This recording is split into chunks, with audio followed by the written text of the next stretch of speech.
Hi, I'm Ron. And I'm Don. And this is the Ron and Don Show. Thank you for joining us today. Our topic is walk-in cooler and walk-in freezer. Today we're going to explore a large variety of issues with walk-in coolers and walk-in freezers. And in fact, we're going to cut this into a two-part series.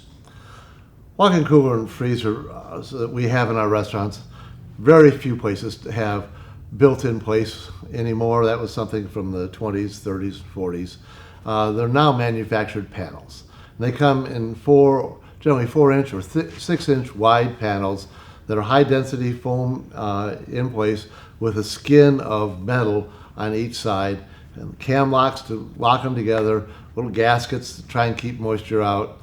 And they're really fast and easy to assemble, and they do a pretty good job of insulating, and they're cheap. I mean, in comparison to having to build one on site out of wood and all kinds of stuff.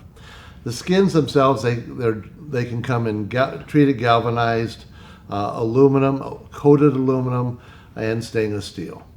And depending on the application of what you're going to put in it or where the walk-in is going to be, it may determine exactly what kind of metal skins you want on it.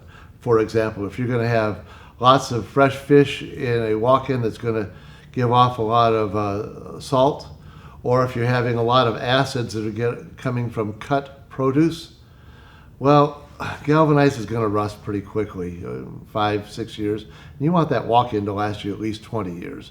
So you may want to get into the coated aluminums, and for some things like the fish, you may even want stainless steel interiors.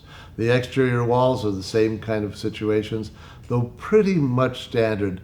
They are a coated aluminum these days by health department specifications.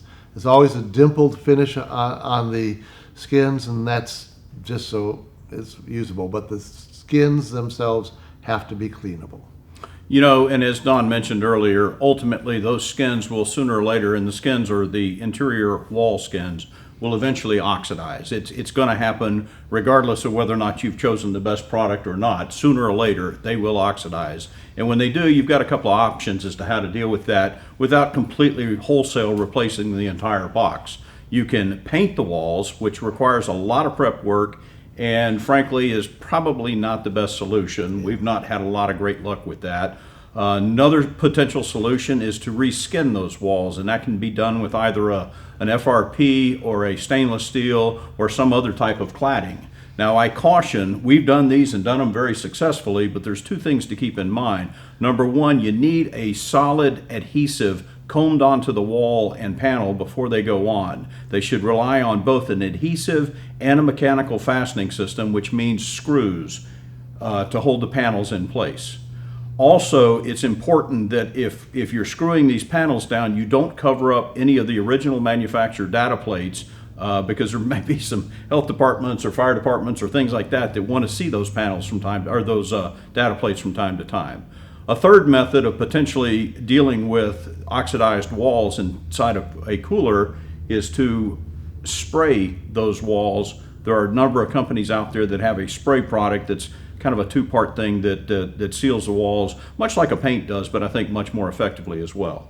Yeah, and if you choose to go paint, it does blister pretty quickly after you put it on, and it's got to be a food-grade paint, which makes it a little difficult. And when he was talking about getting the skin over the panel, you don't want any gaps between the old skin and your new skin, because you'll get condensation, and then you've just destroyed while you put that panel on there. You need it to be sucked up tight and have that adhesive such that it actually creates a sealant to keep any condensation from forming in that situation. Now, if you have cantilevered shelves either inside or outside the walk-in, you're going to need to support them, and just screwing into that skin is not nearly strong enough. If it's galvanized steel or stainless steel, it'll hold a lightweight shelf. If you're going to put plates on it on the outside, it ain't going to hold it. If you're going to have shelving inside that you can put product on, it ain't going to hold it. And if you're buying a new walk-in, then they can build in the walls some supports for those shelves, because you tell them where you're going to have the vertical rod going up the wall on the inside that you'll have cantilever shelves on. If you are doing it on an existing, you're probably going to have to through bolt and put a plate on the outside or on the inside, depending on the opposing side of the wall that you're going to have the shelf, and through bolt it. Now, if you're going to through bolt it, don't just put a steel or a stainless steel bolt through. You're going to have condensation on the outside of your walk-in all the time, water dripping. Use a thermal plastic bolt, and a good sized one, because they aren't as strong as steel in the smaller sizes. And use several of them, and you won't get that transfer of heat through the walls and causing condensation. Something else that you need to be aware of is that your walk-in freezers are going to have a defrost cycle, generally 2 to 4 times a day, and they can last for as little as 8 or 9 minutes, and sometimes 15 minutes. 20 minutes is probably pretty long for a defrost cycle because it will get kind of warm in there. You'll actually get up in the 50s and 60 degrees inside the walk-in freezer for a few minutes, and you don't want that to be prolonged because your product is going to be degraded.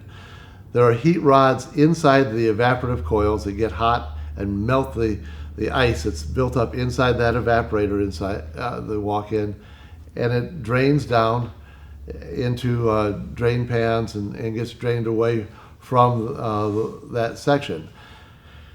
The refrigeration system is shut off, so you aren't cooling at that point in time. The fan is shut off, but let's say you get some droplets all over the ceiling, and they're actually droplets that aren't pure straight down droplets, but they're sort of cantered out away from the evaporator.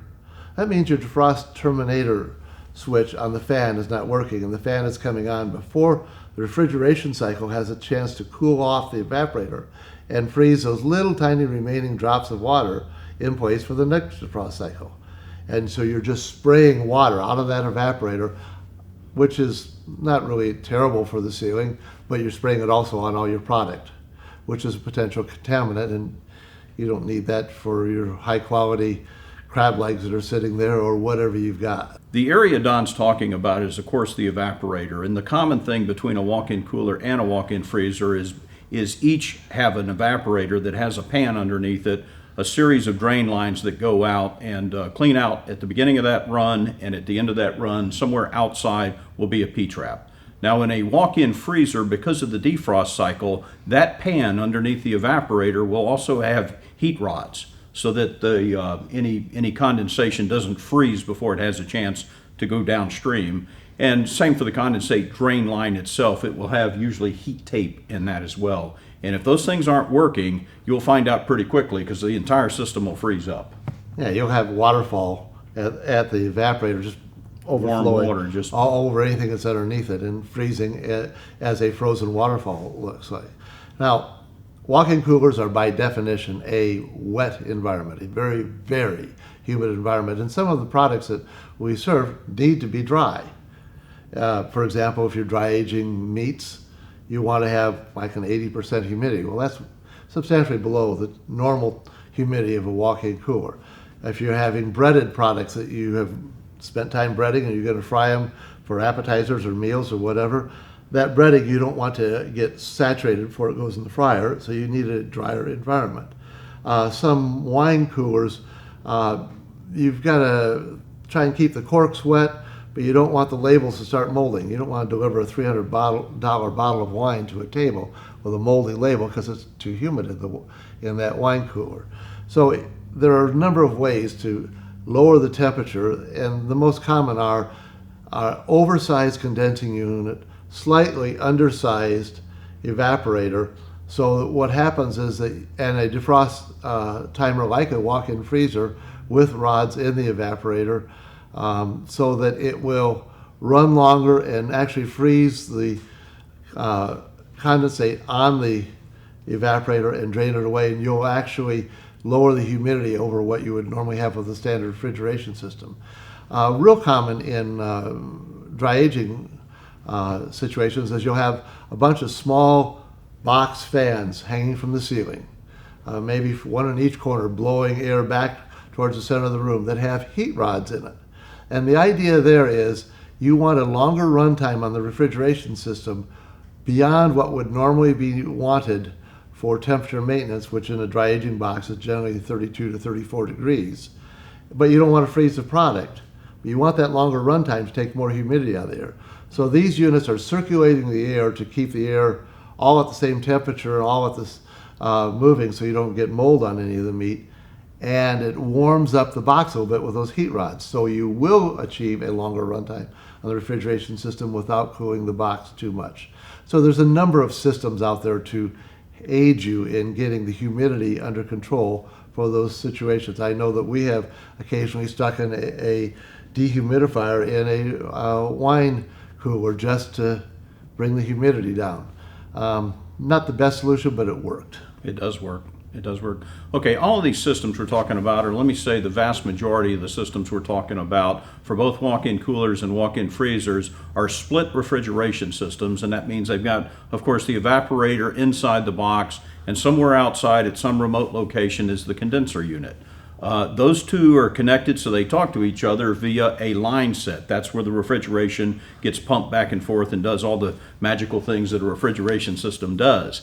Those line sets are insulated with an insulation called Armaflex, and from time to time that Armaflex will deteriorate and stop doing what it's supposed to do in its part of the system. And what that means is that where the Armaflex and the line set go, perhaps above a ceiling in the back of house area or even a front of the house area, if that insulation has failed or come apart or dislodged itself from its neighbor with a seam, ultimately you'll have freeze up and condensation going on there, and you can expect to see stained ceiling tiles or stained drywall ceilings, things like that, and we've seen it a lot of times.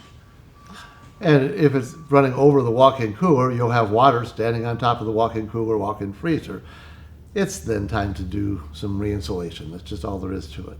By the way, the last thing I'm going to say on this topic is if operations is storing anything on top of a walk-in cooler, you probably need to have a fireside chat with them. We have seen too many scenarios where walk-in coolers are not designed to hold an additional dead load, if you will, above their ceiling, and I've seen ceilings come down, I've seen joints separate, condensation issues. It's not a place to store old records or anything else for that matter.